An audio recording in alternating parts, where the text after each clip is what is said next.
Hey, how's it going? I'm listening to Photon Highway, which is from an indie game that they're making on YouTube. Listening to that soundtrack as I read this email someone sent me, I thought it might be useful to talk about on the channel because I think other people have faced this question.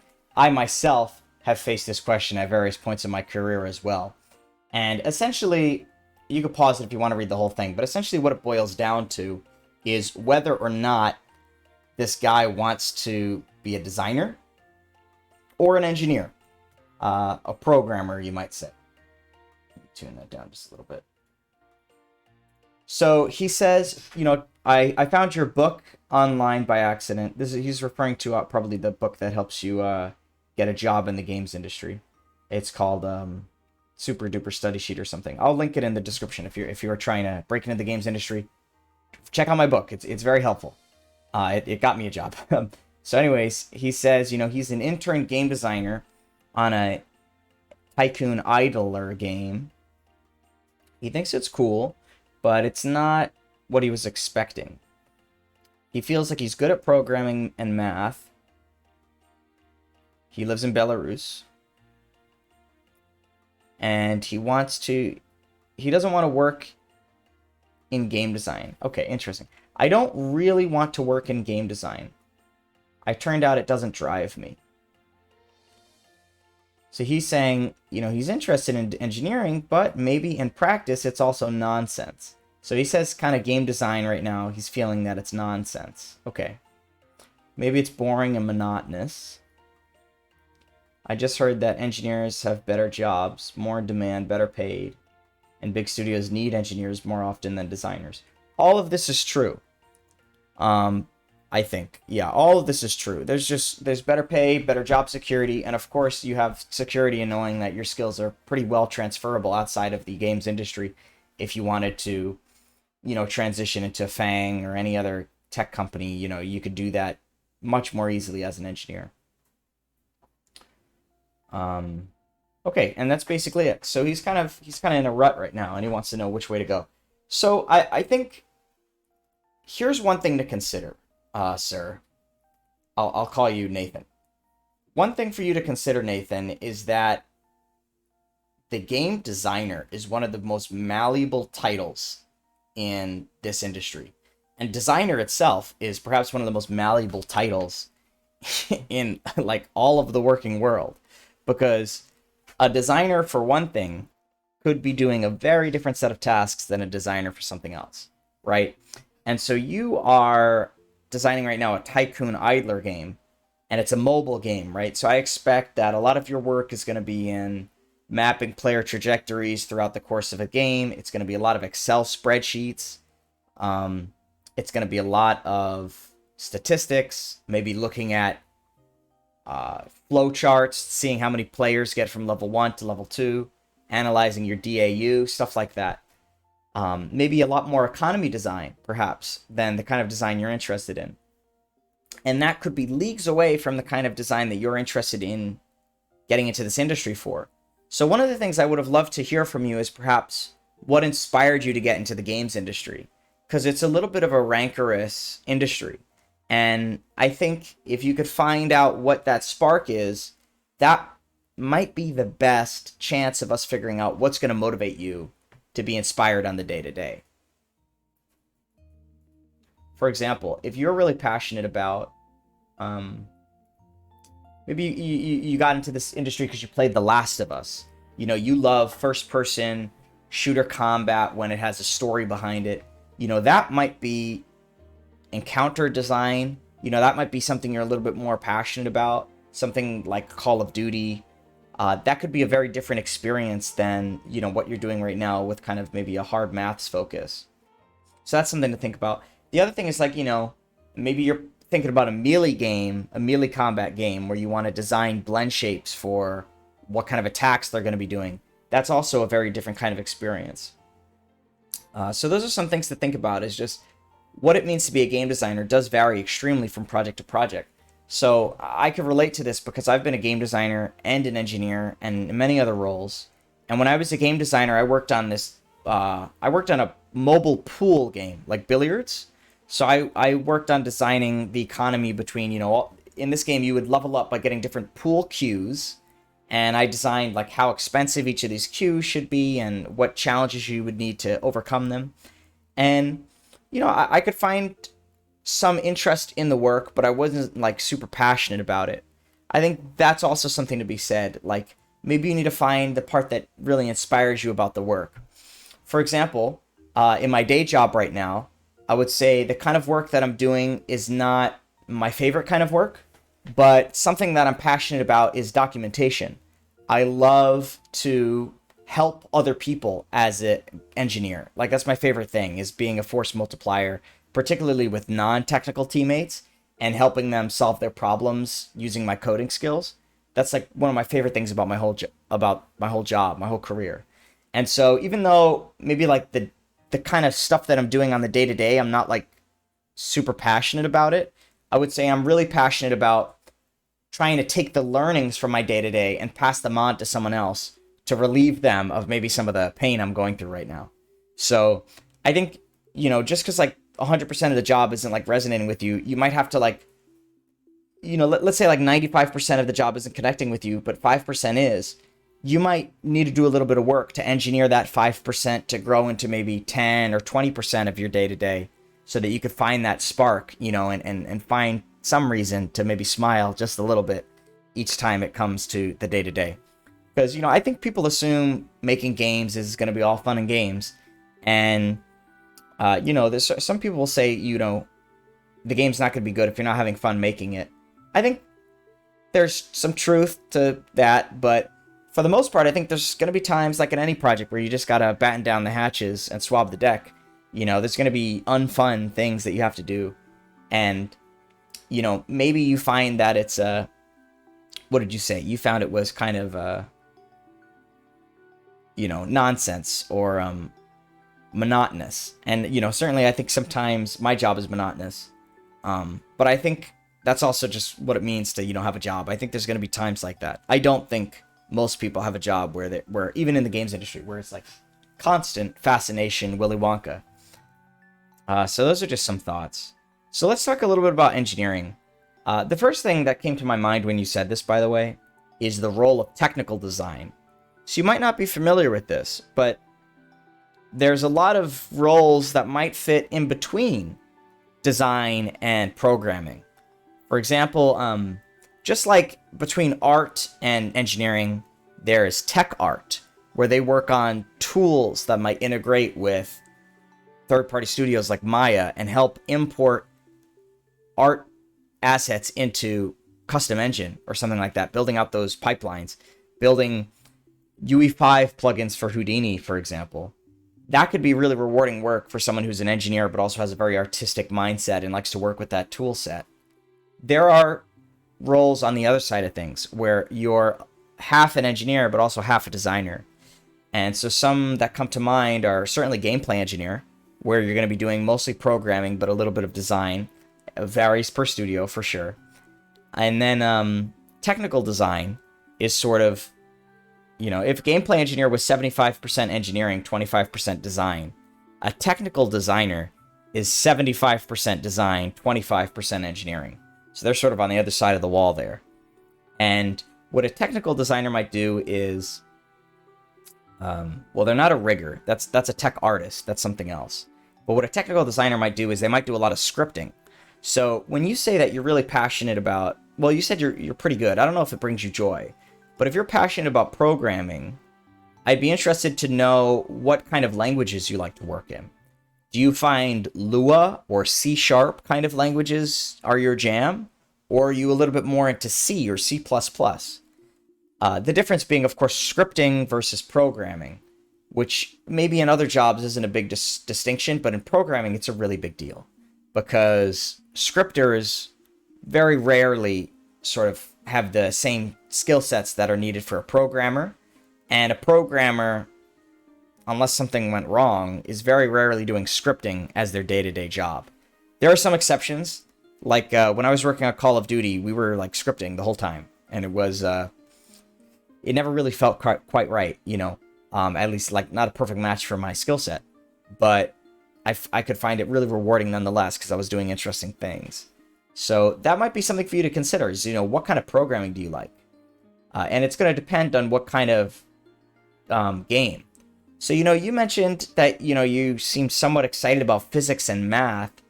Um, I don't think physics are going to play any role in Tycoon game. Here's the truth of it, right? Whether or not you're a designer or an engineer, in this genre, there ain't going to be no physics programming, right?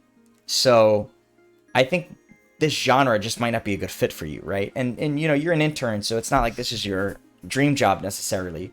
But that's also something to consider, Take this as a learning opportunity. Say, oh, okay, the kind of problems that they need to solve in this game aren't really the kind of problems I'm excited about. And what's wonderful about the games industry, it is so vast. It's so vast. There's so many different kinds of games and gamification, education, shoots it way, way broader. There's so many things you could do in this industry. So if that's not your vibe, if you like simulations a little bit more, then that's something you could get into. Somebody who might love this kind of project is somebody who's into math, but specifically statistics and modeling. That tends to be the focus on those kind of projects. So that might be something for you to consider. Linear algebra, matrices, same thing.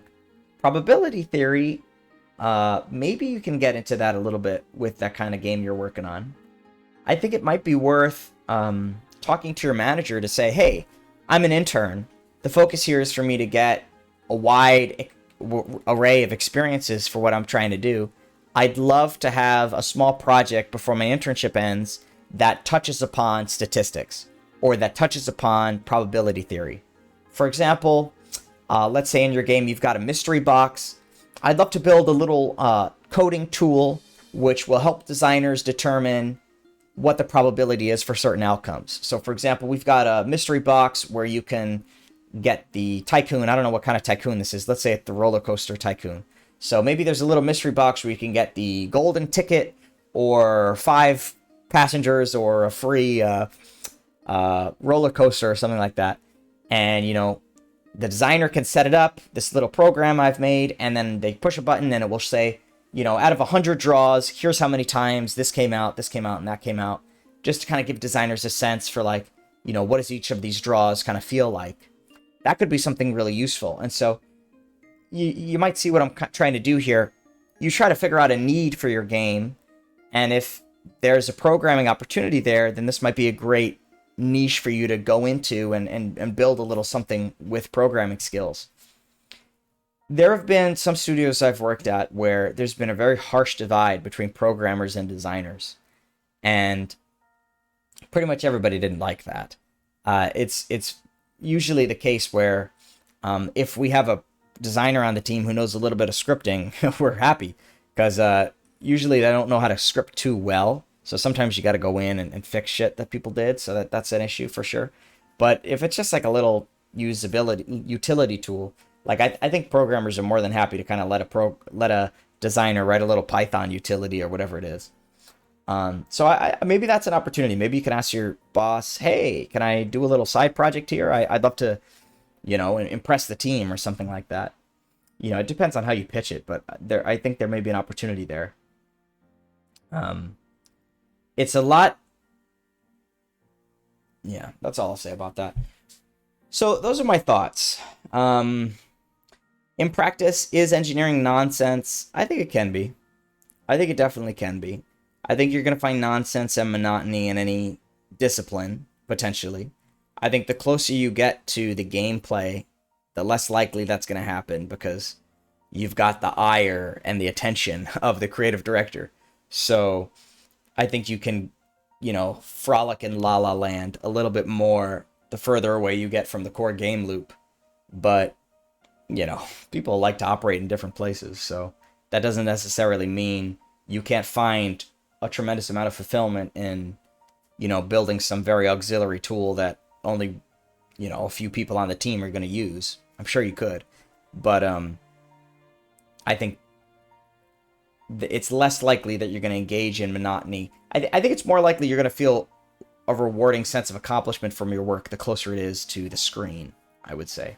And that tends to be the case for most people.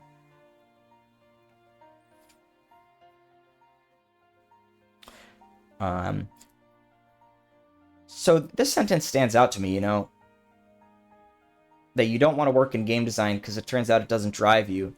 I would consider what first drove you into games. Is it because you made a little game on your own? If so, what kind of design were you doing differently on that game? And then what kind of opportunities might you look for in the future that are a better fit for that kind of design? Another way to think about it might be maybe you got into games because you played a few games that you loved. Are you working on the games that you were most inspired by?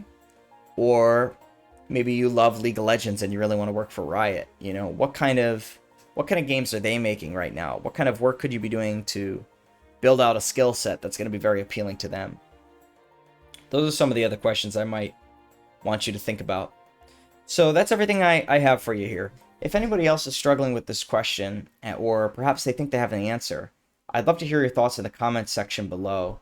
As always, it's a conversation. I've only got one perspective, and ultimately I think everybody kind of creates their own path through this industry. So I look forward to hearing what comes of it.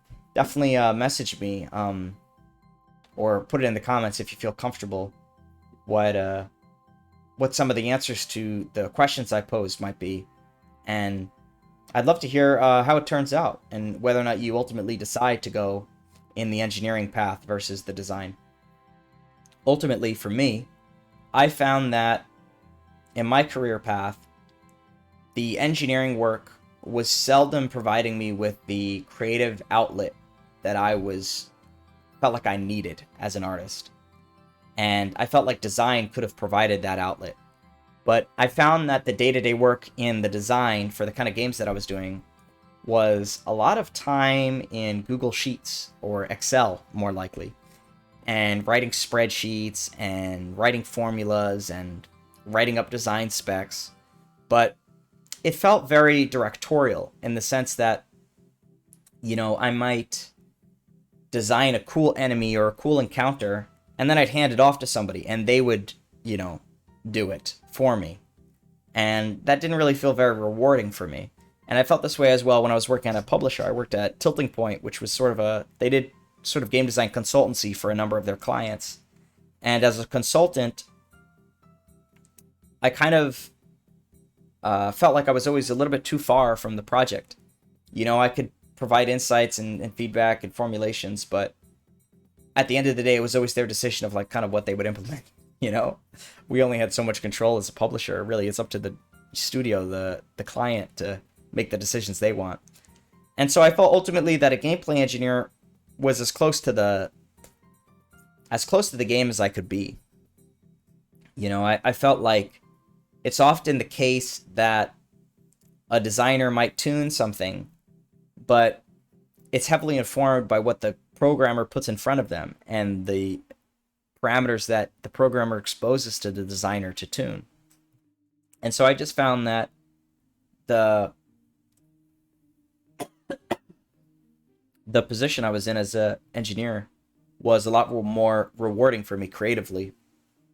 And then in times where I didn't find that creative outlet, in times at various points of my career where I felt like my job has been monotonous or boring or just nonsense, as you said, I found other things that were in my wheelhouse that could benefit the team, that were sort of like little bonus projects I could do that could give me a sense of fulfillment. And, on Call of Duty, I worked on a lot of their documentation and first time introductory documentation for somebody new to the engine. And working at id Software, I've done a lot of similar work, investing in our documentation and helping to sort of improve our education, let's say, our education resources. So that's kind of given me a smile on a few days. So I think that's been rewarding for me.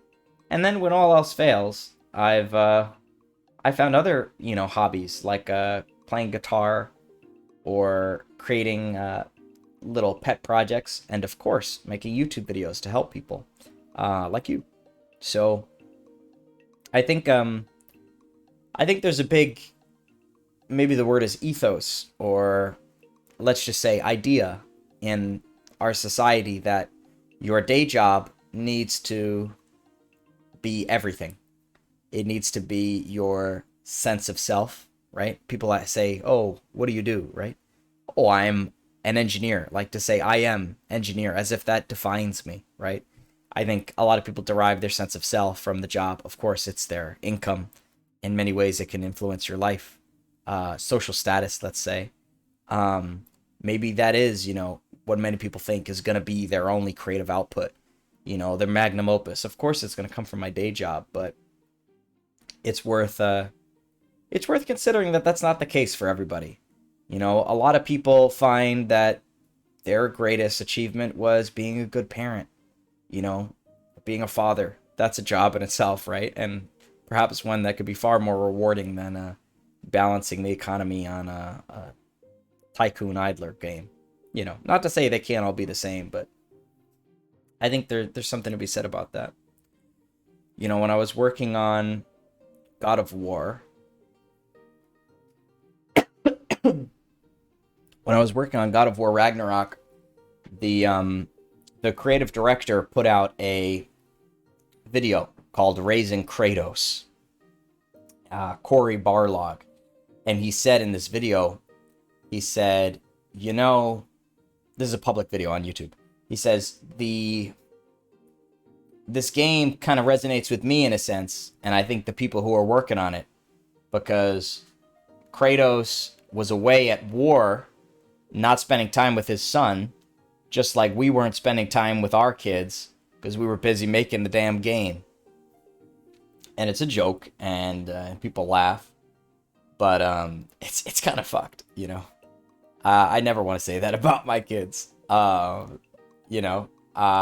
priorities are like way out of whack with that statement. So maybe that's you, but it doesn't have to be. And maybe there is something outside of games like rock climbing or being a father or having a dog, whatever it could be, that could maybe give you that sense of creative fulfillment, that sense of purpose, let's say, that sense of identity. So a little bit deeper philosophical note to end on, but it's an important note to mention as well, because ultimately this question begs at that sense of purpose, and that sense of drive to kind of keep coming to work every day. And for most people in the world, they're not fortunate to say that, oh, my job is my creative outlet. For most people, the job pays the bills. So aren't we fortunate that many of us in this industry can say that's not the case, and that actually we find a ton of creative fulfillment in our jobs. But we don't need to find all of it in our jobs. I guess that's what I'm trying to say. All right, clearly I need to take a drink of water. Thank you so much for sending in the question. I really appreciate it. Chat me in the comment section if you have any thoughts. Like the video if this helped you, and subscribe for more. I'll catch you in the next one. Bye.